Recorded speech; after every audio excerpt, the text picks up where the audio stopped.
Everyone, welcome to bulls and bears market secrets. दोस्तों, जैसे कि मैंने आप लोगों को फ्राइडे वाले दिन अपने टेक्निकल एनालिसिस के अंदर ये बताया था कि आज एक बहुत ज़्यादा इम्पॉर्टेंट स्पीच है फेड के हेड की या चेयरमैन की, जिनका नाम जेरोम पावेल है। अब इन्होंने एक टोटल 8 मिनट की स्पीच की फ्राइडे वाले दिन, और उन्होंने उस मीटिंग के अंदर, उस स्पीच के अंदर इस बात का इशारा दिया कि हम अमेरिकन इन्फ्लेशन को कंट्रोल करने के लिए इंटरेस्ट रेट को मज़ीद हाई कर सकते हैं, जिसकी बिना पे आप देखें कि S&P 500 जो हमारे पास स्टॉक है वो एक ही दिन में 3.4% डाउन चला गया, क्रैश हो गया। उसके देखते देखते ही हमारे पास बहुत ही इम्पॉर्टेंट जो हमारा टेक्निकल एनालिसिस होता है बिटकॉइन के ऊपर, तो आप देखें कि बिटकॉइन उस समय ट्रेड कर रहा था तकरीबन $21,400 के करीब, और एकदम जैसे ही ये न्यूज़ आई तो फ़ौरन ये डंप कर गया तकरीबन $19,800 के करीब। और यहाँ पे मैं आप लोगों को पॉसिबल टारगेट्स इसके बताता रहता हूँ। अगर आप लोगों ने मेरी लास्ट वीडियो नहीं देखी तो आप वो काइंडली वीडियो जाके देखें, आपको बहुत अच्छे से पता चल जाएगा कि मैंने उसके अंदर टारगेट्स क्या दिए हुए हैं, कि हमारी बाइंग कैपेसिटी क्या रहेगी।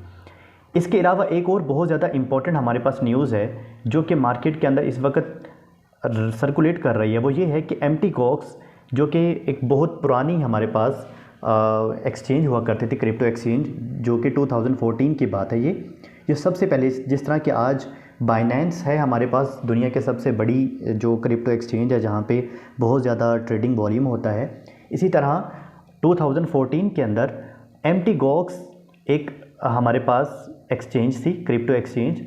वो बैंकरप्ट जब हुई तो उन्होंने अपने जो यूज़र्स थे, जो उस वक्त उस पर काम करते थे, जो होल्डर्स थे वहाँ पे, तो उनको अगेन BTC रिटर्न करने की उन्होंने थर्ड पार्टी के ज़रिए से एक हामी भरी थी। ठीक है, तो अब उम्मीद ये की जा रही थी ये वाला केस 21 दिसंबर 2021 के अंदर ये इसको सॉल्व किया गया था, रिज़ॉल्व किया गया था, और ये ऑर्डर किया गया था किसी थर्ड पार्टी के ज़रिए से MTGOX के जितने भी यूज़र हैं और उनके पास, जिन सब के पास BTC के कुछ ना कुछ अमाउंट मौजूद थी, वो सबको रिटर्न कर दी जाएगी। तो 1,37,000 BTC को रिटर्न करना था, जो कि इस साल 2022 के अंदर, अगस्त के अंदर पॉसिबल था कि उनको अगस्त के आखिर में उनको ये सारे के सारे BTC प्रोवाइड कर दिए जाएंगे। तो इस न्यूज़ को लेकर भी मार्केट के अंदर एक बहुत ज़्यादा हड़कंप थी, जिसकी वजह से ये मार्केट एकदम नीचे की तरफ क्रैश कर गई। तो मैंने आप लोगों को इसके हवाले से पॉसिबल टारगेट्स बताए हुए हैं। अगर आप लोगों ने वो वीडियो नहीं देखी तो आप वो जाके वीडियो देखें, ताकि आप लोगों को पता चल सके कि हम कहाँ कहाँ पे बाइंग कर सकते हैं।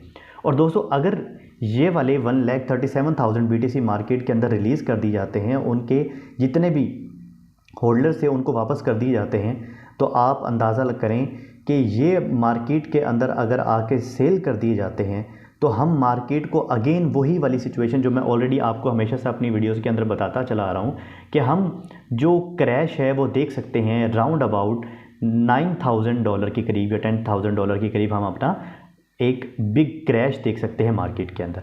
और जिस तरह से S&P 500 3.5% नीचे डाउन हुई है, तो आप अंदाज़ा कर सकते हैं कि अगर कल की मार्केट जो फ्यूचर्स जब ओपन होंगे, अगर वो नेगेटिव में ओपन होते हैं तो आप देखेंगे कि हम BTC को मज़ीद नीचे जाता हुआ देखेंगे, जो कि हमारी ये स्ट्रॉन्ग सपोर्ट है, जो कि $18,800 के करीब हमारी ये सपोर्ट बनती है। अगर यहाँ से भी वो स्लिप हो जाता है तो आप अंदाज़ा कर लें कि ये जो मार्केट है ये बहुत ज़्यादा नीचे की तरफ जाने वाली है। इसी तरह हम इथेरियम की बात करते हैं। मैंने इथेरियम के हवाले से आप लोगों को बताया था कि इथेरियम का जो मर्ज है, दोस्तों, मैंने आप लोगों को कल क्लियरली, अगर आप मेरी वीडियोस कंटिन्यूसली देखते हैं तो आप लोगों को मैं बताता रहता हूँ सिनेरियो कि अगर हमारे पास जेरोम पावेल की जो कल लास्ट की जो स्पीच थी फ्राइडे वाले दिन की, अगर तो वो नेगेटिव रही तो मैंने आप लोगों को ये बताया था कि ये इथेरियम मर्ज की न्यूज़ भी कुछ नहीं कर पाएगी। और इथेरियम उस समय यहाँ पर था तकरीबन $1,600 के करीब था। जी बिल्कुल, $1,600 के करीब था जब मैंने आप लोगों को कल वीडियो के अंदर ये बताया था। और उसके बाद जो नेगेटिव न्यूज़ आई तो आप देखें कि ये नीचे की तरफ मूव किया इसने। तो मैंने आपको बताया था कि अगर नेगेटिव न्यूज़ होती है हमारे पास तो मार्केट कुछ नहीं कर पाएगी, इथेरियम मर्ज की न्यूज़ कुछ नहीं कर पाएगी, और हम मार्केट को नीचे जाता हुआ देखेंगे। और अगर मैं आप लोगों को पर्सनली इस चीज़ के बारे में बताऊं कि ये इथेरियम मर्ज के हवाले से कि ये मार्केट कितना ऊपर जाएगी या नहीं जाएगी, तो मैं ये समझता हूँ कि जितना भी मार्केट ने इथेरियम के मर्ज को लेकर एक रिएक्ट करना था वो कर लिया है। मेरे ख्याल में इससे ऊपर मार्केट अब नहीं जाएगी, अब यहाँ से मार्केट ने नीचे डंप ही करना है। ये मेरा अपना पर्सपेक्टिव है। तो दोस्तों आप लोग अपनी, ये कोई फाइनेंशियल एडवाइस नहीं है, आप अपने रिस्क एंड मनी मैनेजमेंट को साथ लेकर चलिएगा। तो ये इसके पॉसिबल टारगेट्स हैं। मुझे लगता है कि यहाँ पे ये सपोर्ट अगर लेता है और यहाँ से इसने वापस उठना है तो मेरे पास ये एक स्ट्रॉन्ग सपोर्ट है जो तकरीबन $1360 के करीब बनती है। तो यहाँ से हम अपनी बाइंग कर सकते हैं और उसके बाद हम हमारा जो पहला टारगेट होगा फिर वो $1650 का होगा और उसके बाद फिर हमारा ये $1980 और फिर यहाँ पे जितने भी टारगेट्स मैंने आपको लास्ट में दिखाए थे वो यहाँ पर भी आपको नज़र आ रहे हैं। तो आप वीडियो को अच्छी तरह से देख के इसको यहाँ से अपना पर्सपेक्टिव मेंटेन कर सकते हैं। इसी तरह मैंने आपको XRP के हवाले से बताया था कि XRP भी एक अगेन जिस तरह से BTC रिएक्ट करता है उसी तरह से तमाम के तमाम मार्केट जो है वो मेंटेन करती है अपने आप को, क्योंकि वो सारे के सारे BTC के साथ जुड़े हुए हैं। तो यहाँ पर देखें ये भी मेरे पास 4 आवर का टाइम पीरियड है XRP का और आप देखें कि इसने भी डंप किया, लेकिन इसने कोई बहुत ज़्यादा डंप नहीं किया, लेकिन फिर भी इसके अंदर काफ़ी जो है वो हमें गिरावट देखने को मिली है। और यहाँ पर अगेन फिर हमें बेरिश फ्लैग नज़र आ रहा है और ये नीचे की तरफ अगर डंप करता है तो हमें इसकी वैल्यू $0.3 तक जाते हुए भी नज़र आएगी। फिर हम यहाँ से बाई कर सकते हैं थोड़ा बहुत और फिर ऊपर की तरफ इसके टारगेट्स मैंने आप लोगों को बता दिए हैं। अगर ये इथेरियम मर्ज को लेकर बहुत ज़्यादा अगर बुलिशनेस होती है तो फिर हमारा ये टारगेट $0.43 और फिर $0.55 तक का हमारा टारगेट होगा। इसी तरह हमारे पास CRO जो एक कॉइन है, ठीक है, CRO के बारे में मुझसे पूछा गया था कि CRO के बारे में बताइए। तो यहाँ पर भी अगेन उसी तरह जिस तरह BTC के अंदर यहाँ पे राइजिंग वेज जो बना था इसी तरह उसको तोड़ा गया, नीचे फिर अगेन बेरिश फ्लैग बना था उसको अगेन तोड़ा गया और अब ये फिर मज़ीद यहाँ पे अगेन बेरिश फ्लैग जो है वो फॉर्मेशन हो रही है और हम देखेंगे कि यहाँ से मार्केट अगेन नीचे की तरफ मूव कर सकती है। तो इसके जो पॉसिबल बाइंग टारगेट्स होंगे वो मेरे पास $0.11 जो है वो यहाँ पे ये नीचे आ सकता है, तो यहाँ से हम इसको बाय कर सकते हैं। तो मैं एक दफ़ा यहाँ पे इसकी सपोर्ट भी ड्रॉ कर देता हूँ कि हमारे पास इसकी जो स्ट्रॉन्ग सपोर्ट है वो ये वाली सपोर्ट है। तो ये वाली बनती है $0.1163 तक। यहाँ पे जब ये आएगा तो हम यहाँ से बाई कर सकते हैं और ये मार्केट फिर यहाँ से एक अपना नेक्स्ट मूव ले सकती है। इसी तरह से मेरे पास शिबा इनो के हवाले से भी न्यूज़ है। वही मैंने आप लोगों को पहले बताया था कि शिबा इनो भी दूसरी मार्केट के साथ जो है वो डंप कर गया था और यहाँ पे हमारा बाय ऑर्डर हिट होने के बाद इसने थोड़ा बहुत अच्छा सा रन दिखाया है हमें शिबा ने। और अगर मैं आपको कहूँ कि हमारा बाय ऑर्डर अगर हिट हो गया है, अगर आप लोगों ने कल लास्ट वाली जो फ्राइडे वाले दिन का जो टेक्निकल एनालिसिस है उसको अगर आपने देख के ट्रेड ली होगी और बाय हिट हो गया होगा आपका, तो इस वक्त भी आप लोगों ने 4.60% आप लोगों को प्रॉफिट हो चुका होगा, ठीक है। तो आप मेरे ख्याल में एग्ज़िट कर जाएं तो बेहतर है ताकि हमें मज़ीद किसी किस्म के लॉस का सामना ना करना पड़े। तो इसकी जो स्ट्रॉन्ग सपोर्ट जो है, जो मैं समझता हूँ, जो मेरे ख्याल में जहाँ से हमें बाइंग करनी चाहिए वो है जी लास्ट के डिजिट्स 1029 तक के, ठीक है जी। 1029 तक आप इसको क्या कर सकते हैं, इसको बाय कर सकते हैं और फिर हम इथेरियम मर्ज के न्यूज़ के साथ अगर वो वर्क करती है तो ठीक है, जो कि मेरे ख्याल में नहीं करेगी तो फिर हम क्या कर सकते हैं, उसके साथ साथ मूव करके अपना प्रॉफिट बुक कर सकते हैं।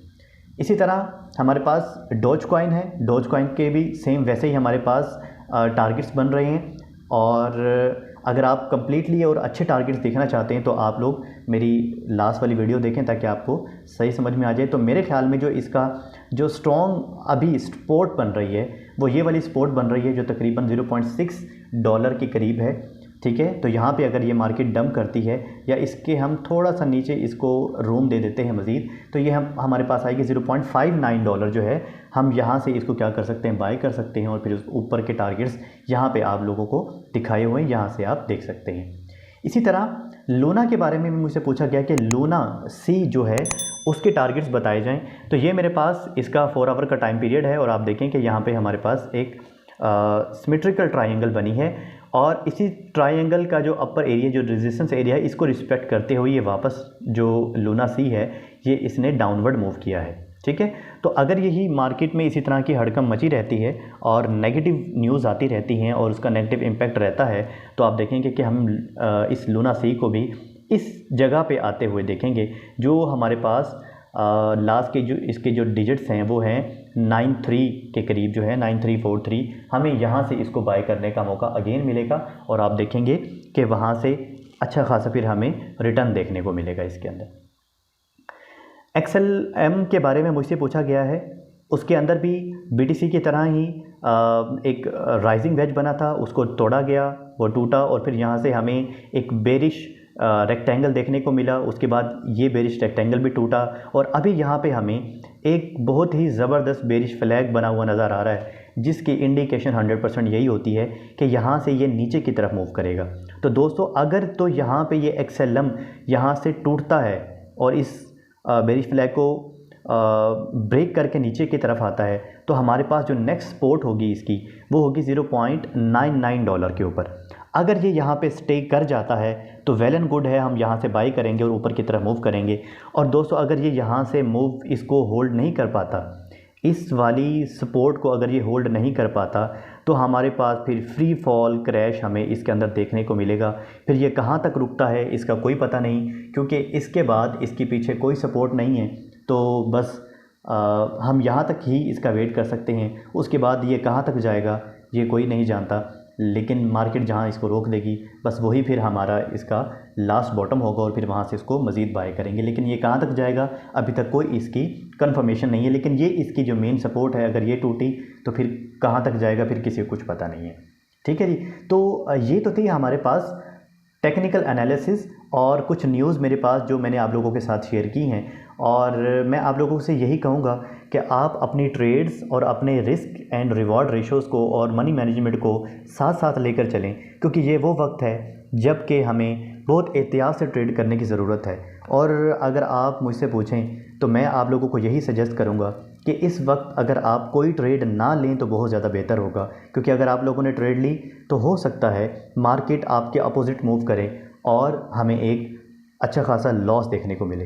किसी को भी लॉस देखने को मिल सकता है। तो मैं यही कहूँगा कि आप लोग सतर्क रहें, आप लोग एहतियात रखें अपनी ट्रेड्स के अंदर और रिस्क टू रिवॉर्ड रेशो को मैनेज करके चलें। तो मैं उम्मीद करता हूँ आज का जो टेक्निकल एनालिसिस है वो आप लोगों को पसंद आया होगा। अगर आप लोगों को पसंद आया है तो इसको दूसरों के साथ शेयर भी करें और चैनल को सब्सक्राइब भी करें और वीडियो को लाइक करें, ताकि हर आने वाली वीडियो आप लोगों को सबसे पहले मिले। Thank you so much. Allah हाफिज़।